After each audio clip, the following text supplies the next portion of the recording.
ദൈവനാമത്തിന് മഹത്വം ഉണ്ടായിരിക്കട്ടെ. ഒരു പ്രാവശ്യം കൂടെ ദൈവത്തിൻ്റെ വചനവുമായി നിങ്ങളുടെ മുൻപിൽ വരുവാൻ സ്വർഗത്തിലെ ദൈവവാടിന് തന്ന വലിയ അവസരത്തിന് ദൈവത്തിന് നന്ദി പറയുന്നു. ഒരല്പനേരത്തെ ചിന്തയ്ക്കായിട്ട് ചെറിയൊരു വചനം വായിക്കാൻ ഞാൻ ലൂക്കോസിൻ്റെ സുവിശേഷം 5-ാം അധ്യായം 19-ാമത്തെ വാക്യം. പുരുഷാരം ഹേതുവായി അവനെ അകത്തു കൊണ്ടു ചെല്ലുവാൻ വഴി കാണാഞ്ഞിട്ടു പുരമേൽ കയറി ഓട് നീക്കി അവനെ കിടക്കയോടെ നടുവിൽ യേശുവിൻ്റെ മുമ്പിൽ ഇറക്കി വെച്ചു. പുരുഷാരം ഹേതുവായി അവനെ അകത്തു കൊണ്ടു ചെല്ലുവാൻ വഴി കാണാഞ്ഞിട്ടു പുരമേൽ കയറി ഓട് നീക്കി അവനെ കിടക്കയോടെ നടുവിൽ യേശുവിൻ്റെ മുമ്പിൽ ഇറക്കി വെച്ചു. അപ്പോൾ നമുക്കറിയാം, പുരുഷാരം എന്ന് പറഞ്ഞാൽ യേശു കർത്താവിൻ്റെ ചുറ്റും, യേശു കർത്താവ് നടക്കുമ്പോഴെല്ലാം ചുറ്റും ജനങ്ങളാണ് യേശുവിൻ്റെ ചുറ്റും. അപ്പോൾ ഒരു വീട്ടിൽ യേശു വന്നെന്നറിഞ്ഞപ്പോൾ അവിടെ ഒരു സുഖമില്ലാത്ത ഒരാളെ കൊണ്ടുവരാൻ വേണ്ടിയിട്ട് മറ്റുള്ളവർ ശ്രമിച്ച ആ ആളല്ല, വേറെ ആൾക്കാർ ശ്രമിച്ചാണ് ആ മനുഷ്യനെ അവിടെ കൊണ്ടുവരുന്നത്. പക്ഷേ പുരുഷാരം തിങ്ങി നിറഞ്ഞതുകൊണ്ട് അവർക്ക് സാധാരണ കയറുന്ന വഴിയിലൂടെ കടത്തി കൊണ്ടുവരാനായിട്ട് സാധിച്ചില്ല. അപ്പോൾ ഇവരെന്ത് ചെയ്തു? മേൽക്കൂര പൊളിച്ച്, വീടിൻ്റെ മേൽക്കൂര പൊളിച്ച് അവരാ പക്ഷപാതക്കാരനെ യേശുവിൻ്റെ മുമ്പിൽ ഇറക്കി വെക്കുക. പ്രതിസന്ധിയെ തരണം ചെയ്യുന്ന പരിശ്രമം ഇത്.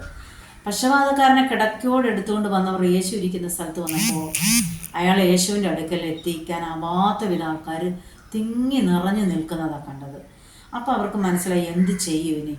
ഈ ആൾക്ക് സൗഖ്യം പ്രാപിക്കണം. ആ മനുഷ്യൻ്റെ ഇതിലല്ല, ആ ആളെ കൊണ്ടുവരുന്ന ആൾക്കാരുടെ ഒരു കാര്യം ചിന്തിച്ച് നോക്കിക്കേ. അവർക്ക് എന്തൊരു ആത്മാർത്ഥതയാണ്. ഈ വ്യക്തി ഒന്ന് സൗഖ്യം പ്രാപിച്ച് കാണാൻ ആത്മാർത്ഥത ഉണ്ടായിരുന്നത് കൊണ്ടാണല്ലോ ആ ആളെ കിടക്കയോടെടുത്ത് കൊണ്ടുവന്നത്. എന്നിട്ട് അവരെന്താ ചെയ്തെന്ന് പറയുമ്പോൾ, അവർ നിരാശപ്പെട്ട് പിന്മാറാൻ അവർ പോയില്ല. ഇനിയിപ്പോൾ അങ്ങോട്ട് കടത്താൻ പറ്റത്തില്ല, എന്ത് ചെയ്യും എന്നൊന്നും വിചാരിച്ച് അവർ നിരാശയോടെ മടങ്ങിയില്ല. അവർ പെട്ടെന്ന് വീടിൻ്റെ മേൽക്കൂര അങ്ങോട്ട് ഇളക്കി മാറ്റിയിട്ട് ആ പക്ഷപാതക്കാരനെ കിടക്കയോടെ യേശുവിൻ്റെ മുമ്പിൽ ഇറക്കി വെച്ചു. അപ്പോൾ എന്താണ്? പ്രതിസന്ധിയെ തരണം ചെയ്യുന്ന പരിശ്രമം.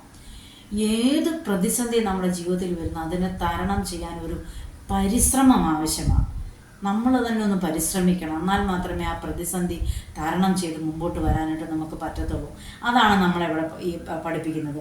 ഒരു കിടക്ക രോഗിയോടൊപ്പം ഉയർത്തി ആ വീടിൻ്റെ മേൽക്കൂര പൊളിച്ച് വീട്ടിനുള്ളിൽ സുരക്ഷിതമായി ഇറക്കണമെങ്കിൽ എത്രമാത്രം കഠിനാധ്വാനം വേണം, ശ്രദ്ധ വേണം. ആ രോഗിക്കൊന്നും പറ്റാതെ അവർ അത് ഇറക്കി വെക്കണം. എത്ര ശ്രദ്ധിച്ച് കഠിനമായിട്ട് അധ്വാനിച്ചാണ് അവർ ആ രോഗിയെ യേശുവിൻ്റെ മുമ്പിൽ ഇറക്കി വെച്ചത്. അത്രയധികം റിസ്ക് എടുക്കാൻ പോലും അന്നത്തെ മനുഷ്യർ തയ്യാറായി. എന്നാൽ ഇന്നത്തെ ആളുകൾക്ക് അതിന് പറ്റത്തില്ല. കാരണം ഇന്ന് നമുക്ക് കഷ്ടം സഹിക്കാനോ കുറച്ച് നേരം ഒന്ന് സമയം എടുത്ത് ദിവസം ഇരിക്കാനോ നമുക്ക് സാധിക്കില്ല. പെട്ടെന്ന് നമ്മുടെ കാര്യങ്ങൾ പെട്ടെന്ന് നേടണം, പെട്ടെന്ന് സാധിക്കണം എന്നാണ് നമ്മളെല്ലാം ചിന്തിക്കുന്നത്. പക്ഷേ അങ്ങനെയല്ല. ആ തിങ്ങി നിറഞ്ഞ പുരുഷാരത്തിൻ്റെ നടുവിൽ മേൽക്കൂര പൊളിച്ച് വളരെ ശ്രദ്ധയോടെ ആ രോഗി യേശുവിൻ്റെ അടുക്കൽ ഇറക്കി വെച്ച് യേശു ആ രോഗിക്ക് സൗഖ്യം കൊടുക്കുന്നതായിട്ട് നമുക്ക് കാണാനായിട്ട് സാധിക്കും. നമ്മുടെ ശുശ്രൂഷയിൽ ഒരു പക്ഷേ ഫലം കാണാതെ വരികയോ അല്ലെങ്കിൽ അസാധ്യമെന്ന് തോന്നി പല തടസ്സങ്ങൾ ഉണ്ടാവുകയോ ചെയ്യുമ്പോൾ നമ്മുടെ പരിശ്രമം പാതി വഴിയിൽ ഉപേക്ഷിച്ചിട്ടോ മതി, ഞാൻ ഇത്രയും പ്രാർത്ഥിച്ചു, ഇത്രയും ഞാൻ ഉപവസിച്ചു, ഇത്രയും ആരാധിച്ചു, ഞാൻ ഇതെല്ലാം ചെയ്തു, കർത്താവിന് വേണ്ടി ഞാൻ പലതും ചെയ്തു, എന്നിട്ടും എൻ്റെ കാര്യങ്ങൾക്കൊന്നും ഒരു മുൻപോട്ടൊരു നീക്കുപോക്കില്ല, ഞാൻ ഇനി ഇവിടെ നിർത്താൻ പോവുകയാണ്, മതി, ഇനി ഞാൻ പ്രാർത്ഥിക്കുന്നില്ല, ഞാൻ ഉപവസിക്കുന്നില്ല, അങ്ങനെ പറഞ്ഞ് പോകുന്ന ആൾക്കാരെ നമുക്ക് കാണാൻ സാധിക്കും. ഈ കാലഘട്ടങ്ങളിൽ അങ്ങനെ ഒത്തിരി കൂടുതൽ അങ്ങനെ തന്നെയാണ്. കാരണം അവർക്ക് ക്ഷമിക്കാനുള്ളതൊന്നുമില്ല, ക്ഷമയോടെ കാത്തിരിക്കാനും പറ്റത്തില്ല, പെട്ടെന്ന് കാര്യങ്ങൾ നടക്കണം. പക്ഷേ ഇവിടെ വളരെ ശ്രദ്ധയോടെ അവർ ഇറക്കി വെച്ച് ആ രോഗിക്ക് സൗഖ്യം കിട്ടാനായിട്ട് ഇടയായിരുന്നു. ഒരു രാജാവ് യുദ്ധത്തിൽ പരാജയപ്പെട്ട് ആ രാജാവ് വളരെ ജീവന് പ്രാണരക്ഷാർത്ഥം ഓടി അഭയം തേടി ഒരു ഗുഹയ്ക്കുള്ളിലിരിക്കുക ഒരു രാജാവ്. ആ സമയത്ത് നിരാശനായിട്ട് ഇങ്ങനെ ഇരിക്കുക. എന്ത് ചെയ്യും? പ്രാണരക്ഷാർത്ഥം ഓടി ഒരു ഗുഹയ്ക്കകത്ത് ഒളിച്ചിരിക്കുന്ന രാജാവ് ഇങ്ങനെ ഇരിക്കുക, നിരാശയോടെ ഇരിക്കുക. അയ്യോ, ഞാനിനി എന്ത് ചെയ്യും? നിരാശയോടെ ഇരിക്കുന്ന സമയത്ത് രാജാവ് ഒരു കാഴ്ച കാണും. ഒരു ചിലന്തി വല കെട്ടുന്നത്. ഓരോ തവണയും വല പൂർത്തിയാക്കുമ്പോഴേക്കും എങ്ങനെയെങ്കിലും അത് പൊട്ടിപ്പോകും. അങ്ങനെ ചിലന്തി വല നെയ്യും, അത് പൊട്ടും, പിന്നെയും വല നെയ്യും, പൊട്ടും. അങ്ങനെ പലവട്ടം ശ്രമിച്ചാണ് ആ ചിലന്തി ഒരു വല പൂർത്തിയാക്കുന്നത്. അപ്പോഴേക്കും ആ ചിലന്തി പിന്മാറാതെ മടിക്കാതെ ആ ശ്രമം ഉപേക്ഷിച്ച് പോകാതെ പിന്നെയും പിന്നെയും ആ വല കെട്ടി ആ വല പൂർത്തീകരിക്കാനായിട്ട് ഇടയായിത്തീരും. അങ്ങനെ ഒരു ചിലന്തി അങ്ങനെ ചെയ്യുന്ന രാജാവ് കണ്ടു. മടിച്ച് പിന്മാറാതെ അത് പിന്നെയും പിന്നെയും ശ്രമിച്ചപ്പോൾ പല വട്ടം വല പൊട്ടാതെ നിൽക്കുകയും ചിലന്തിക്ക് ആഹാരം ലഭിക്കാനായിട്ട് ഇടയായിത്തീർന്നു. ഇതുപോലെ നമ്മളും ഒരിക്കൽ എന്തെങ്കിലും ചെയ്ത് പരാജയപ്പെടുമ്പോൾ അത് വേണ്ട, ഇത്രയും മതി എന്ന് പറഞ്ഞ് നമ്മൾ നിർത്തിപ്പോകാതെ അത് പിന്നെയും നമ്മളത് തന്നെ നമ്മൾ എന്താ ഉദ്ദേശിച്ച ആ കാര്യത്തിൽ എത്തുന്നത് വരെയും ഒരുപക്ഷെ നമുക്ക് വീഴ്ച സംഭവിക്കാം, അല്ലെങ്കിൽ വളരെ നിരാശ വന്നെന്നിരിക്കാം. എന്നാലും നമ്മൾ ആ ശ്രമം പരാജയപ്പെടുത്താതെ നമ്മൾ കഠിനമായിട്ട് നമ്മൾ ആ വിഷയത്തിന് വേണ്ടി പരിശ്രമിച്ചാൽ അത് നമ്മുടെ കരങ്ങളിൽ ലഭിക്കാനായിട്ട് ഇടയായിത്തീരും. നമുക്ക് സ്ഥിരമായൊരു ഉത്സാഹം വേണം. എന്തിന് നമുക്ക് ഉത്സാഹം വേണം? എന്ത് കാര്യം നമ്മൾ ചെയ്യുമ്പോഴും നമുക്കൊരു ഉത്സാഹം ഉണ്ടെങ്കിൽ മാത്രമേ ആ ഒരു കാര്യം നമുക്ക് നേടിയെടുക്കാനായിട്ട് സാധിക്കുള്ളൂ. സ്ഥിരമായൊരു ഉത്സാഹം വേണം, പിന്നെ പരിശ്രമം വേണം. അങ്ങനെയെങ്കിൽ മാത്രമേ നമ്മൾ ഇതിനെല്ലാം സന്നദ്ധരായെങ്കിൽ മാത്രമേ നമുക്ക് ഒരു വിജയം നേടിയെടുക്കാനായിട്ട് സാധ്യമാകുള്ളൂ. നമ്മുടെ കുടുംബജീവിതമായിക്കോട്ടെ, നമ്മുടെ കുഞ്ഞുങ്ങളുടെ വിദ്യാഭ്യാസമായിക്കോട്ടെ, വിവാഹ കാര്യമായിക്കോട്ടെ, എന്തു തന്നെ ആയാലും നമ്മളെത്ര പരാജയപ്പെട്ടാലും ഒരുപക്ഷെ നമുക്ക് തളർച്ചയോ അല്ലെങ്കിൽ നിരാശയോ സങ്കടമോ ഭാരങ്ങളോ എന്ത് വന്നെന്ന് വെച്ചാലും നമ്മൾ ആ ഉത്സാഹം കളയാതെ നമ്മൾ എന്താണ് ഞാൻ ആഗ്രഹിക്കുന്നത് അത് എത്തുന്നോടം വരെ ഞാൻ സ്ഥിരമായിട്ട് നിൽക്കുകയും ഉത്സാഹത്തോടെ നിന്ന് ഞാൻ ഈ കാര്യം നേടിയെടുക്കുമ്പോൾ നമ്മൾ ഉറപ്പിച്ചാൽ അത് നമുക്ക് സാധ്യമായി തീരും, നമുക്ക് ലഭിക്കാനായിട്ടിടയാതെ. കുറച്ച് താമസം എടുക്കുമായിരിക്കും. ഒരു ചെറിയൊരു സാക്ഷി ഞാൻ പറയും. ഞാൻ ചില സമയത്ത് പ്രാർത്ഥിച്ച് എഴുന്നേൽക്കുമ്പോൾ തന്നെ അതിന് മറുപടിയാണ്. ചില സമയത്ത് പ്രാർത്ഥിച്ചുകൊണ്ടിരിക്കുമ്പോൾ തന്നെ മറുപടി കിട്ടും. അപ്പം തന്നെ ദൈവാത്മാവ് നമ്മളോട് സംസാരിക്കും മറുപടി കിട്ടിയെന്ന്.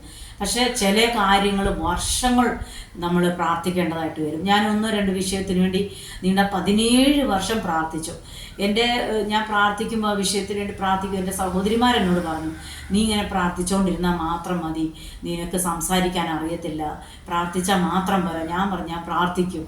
ഞാൻ പറഞ്ഞു ഏലിയാവിനെ പോലെ ഞാൻ ഒറ്റയ്ക്ക് നിന്ന് ഏലിയാവ് എങ്ങനെ ആ 850 പേരുടെ മുൻപിൽ വിജയം വരിച്ചോ, ആ ദൈവത്തിൻ്റെ പ്രവൃത്തി വെളിപ്പെട്ടോ അവിടെ, അതുപോലെ എൻ്റെ ദൈവം എൻ്റെ ജീവിതത്തിലും അത് പ്രവൃത്തി ചെയ്യാനായിട്ട് സർവശക്തനായ ദൈവത്തെ ഞാൻ വിളിക്കും. ഞാൻ ഒരടി മുൻപോട്ടോ പുറകോട്ടോ മാറാതെ ഉറച്ചു നിന്നു.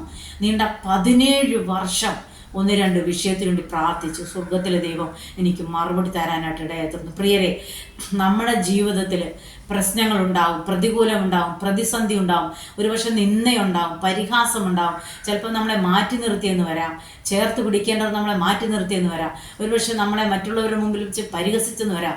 അപ്പോഴൊക്കെയും നമ്മുടെ മനസ്സിലൊരു തീരുമാനമുണ്ട്, ഇതിൽ നിന്ന് ഞാൻ പിന്മാറില്ല, ഇതിൽ ഞാനൊരു വിജയം കൈവരിക്കുന്നത് വരെ ഞാൻ നിൻ്റെ സന്നിധി നിൽക്കും, അന്ത്യം വരെ ഞാൻ നിൽക്കും, ആ വിടുതൽ ഞാൻ കാണുമെന്നുള്ള നമ്മുടെ ഉറച്ച വിശ്വാസം, സ്ഥിരമായൊരു ഉത്സാഹവും പരിശ്രമം വഴി നമ്മൾ ഏത് കാര്യം നമുക്ക് നേടിയെടുക്കാനായിട്ട് സാധ്യമായി തീരും. പ്രിയരെ, അതുകൊണ്ട് നമ്മൾ എന്താണ് ഈ ദിവസങ്ങൾ പ്രാർത്ഥിക്കുന്നത്, ഏത് വിഷയത്തിനാണ്, അത് മടി കൂടാതെ അത് നമ്മുടെ കൺമുമ്പിൽ ആ പ്രാർത്ഥനയ്ക്ക് മറുപടി ലഭിക്കുന്നത് വരെ ദൈവസന്നിധി നാം മുട്ടുകുത്തി ദൈവസന്നിധിയിലിരുന്ന് പ്രാർത്ഥിച്ചാൽ ദൈവം നമുക്ക് മറുപടി തന്നിരിക്കും. അത് 100% ഉറപ്പാണ്. കാരണം നമ്മൾ ഓരോരുത്തരും, ഇന്നിപ്പോൾ ഞാനിങ്ങനെ ഇരിക്കുന്നു, അതുപോലെ ഓരോരുത്തരും ദൈവം നമ്മളെ നിലനിർത്തുന്നതാണ്. പ്രതിസന്ധി ഇല്ലാഞ്ഞിട്ടല്ല, പ്രതികൂലമില്ലാഞ്ഞിട്ടല്ല പ്രിയരെ നമ്മളൊക്കെ ഈ ഭൂമി ജീവിക്കുന്നത്. ഇതിനെല്ലാം മറികടക്കാൻ, ഇതിനെല്ലാം തരണം ചെയ്യാൻ പരിശുദ്ധാത്മാവ് നമ്മെ ബലപ്പെടുത്തും, ശക്തീകരിക്കും. ഏത് വിഷയമായിക്കൊള്ളട്ടെ, ആ വിഷയത്തെ ദൈവത്തിൻ്റെ കരങ്ങളിൽ കൊടുത്താൽ ദൈവം നമുക്കതിന് മറുപടി തരും, മറുപടി തരാതിരിക്കത്തില്ല. കാരണം കുറച്ച് താമസിക്കുമായിരിക്കാം, ചിലത് നമുക്ക് പെട്ടെന്ന് ലഭിക്കും, ചിലത് താമസം ഉണ്ടായിരിക്കാം, ചിലത് കുറച്ച് താമസിക്കുമ്പോൾ കിട്ടും, ചിലത് വർഷങ്ങൾ ചിലപ്പോൾ എടുത്തെന്ന് വരാം. എന്നാലും അതിന് മറുപടി ലഭിക്കും, ഉറപ്പ്. അതുകൊണ്ട് എനിക്ക് നിങ്ങളോട് പറയാനുള്ളത്, നമ്മുടെ കഠിനമായ പരിശ്രമങ്ങളും നമ്മുടെ ഉത്സാഹവും ദൈവത്തോടുള്ള നമ്മുടെ അടുപ്പവും വളരെ ശ്രദ്ധയോടെ ആ ആ ആ ആ പുരുഷന്മാരുടെ മധ്യത്തിൽ, ആ ജനത്തിൻ്റെ മുമ്പിൽ ആ മേൽക്കൂര പൊളിച്ച് ആ പുരുഷന്മാരെ, ആ പക്ഷപാതക്കാരനെ വളരെ ശ്രദ്ധയോടെ, വളരെ കഠിനാധ്വാനത്തോടെ ദൈവത്തിൻ്റെ സന്നിധിയിൽ യേശു കർത്താവിൻ്റെ മുൻപിൽ ഇറക്കി വെച്ച് സൗഖ്യം പ്രാപിച്ച് മടങ്ങിപ്പോയതുപോലെ നമ്മുടെ ജീവിതത്തിലും നമ്മൾ ശ്രമിച്ചാൽ, നമ്മൾക്ക് എന്ത് കാര്യത്തിൽ നമ്മൾ ശ്രമിച്ചാൽ അതിന് പരാജയം ഉണ്ടാകത്തില്ല. ദൈവം വിജയം തരും, ഉറപ്പ്. അതുകൊണ്ട് ഏത് വിഷയത്തിന് പ്രാർത്ഥിക്കുന്നോ, ഏത് വിഷയത്തിൻ്റെ മുൻപിലാണ് ഭാരപ്പെടുന്ന ആ വിഷയത്തിൽ പ്രാർത്ഥിക്കുക. മറുപടി ലഭിക്കുന്നത് വരെ പ്രാർത്ഥിക്കുക. ഒരടി മുൻപോട്ടോ പുറകോട്ടോ മാറാതെ ആ വിഷയം അത് എനിക്ക് എൻ്റെ ദൈവം എൻ്റെ കരങ്ങളിൽ തരുമെന്നുള്ള 100% ഉറപ്പോടെ പ്രാർത്ഥിക്കുക. ദൈവം നിങ്ങളുടെ വിഷയത്തിന് മറുപടി തരും. എന്ത് വിഷയമായിക്കൊള്ളട്ടെ അതിന് ദൈവം മറുപടി തരും. ഒരു വാക്ക് പ്രാർത്ഥിക്കാം. ഞങ്ങളെ ദൈവമായി സ്നേഹിക്കുന്ന നല്ല ദൈവമേ, സമയത്തിനായി സ്തുതിക്കുന്നു, സ്തോത്രം ചെയ്യുന്നു.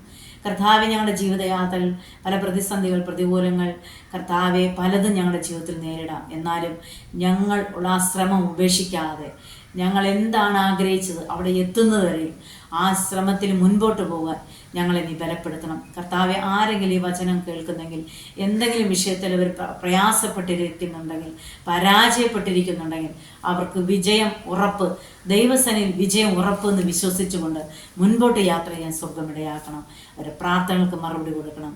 മാനമഹത്വം യേശുപ്പച്ചന് യേശു ക്രിസ്തുവിന്റെ നാമത്തിൽ തന്നെ. ആമേൻ.